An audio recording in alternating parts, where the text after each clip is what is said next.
Hi everyone, welcome to Need Some Dough.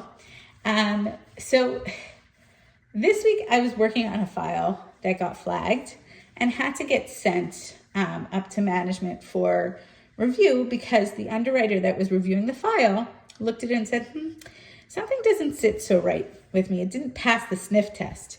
And mortgage fraud has been a topic that's been coming up more and more often, and we have to take it very seriously when we're reviewing files, both for the borrower and the lender. And I think it's really important for the borrower to gain some insight into what the lender is looking at.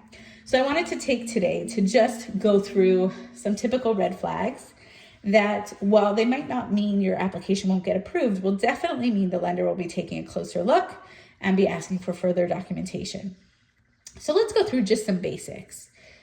If it's a rush deal, right, the lender feels pressure to get it done quickly, be aware that while they might feel that pressure, it also might make them scrutinize the deal a little bit more carefully, because they'll feel like, oh, you're pressuring me to look at it quickly.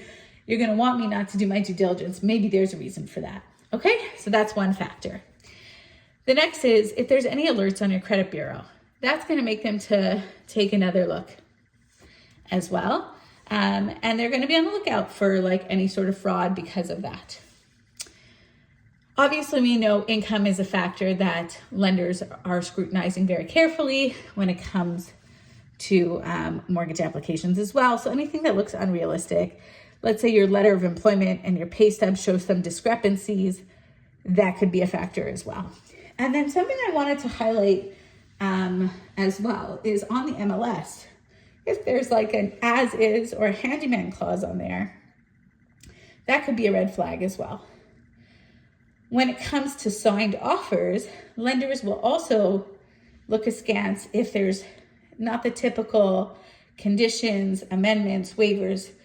Usually there's some sort of follow-up after a signed offer. There's some condition, there's some amendment, there's some waiver. And then last, but of course not least for today's video, though I'm sure there are other red flags we could talk about, is down payment. And this is one of the reasons that I really like doing pre-approvals with my clients, because every mortgage application is different. And it's really important that if there's a valid explanation for any of these potential flags, we offer it up front for the lender to review, because otherwise it costs both the lender and the borrower time. If you have any questions about this, of course, as always, feel free to reach out and stay tuned for future videos. Have a great weekend, everyone.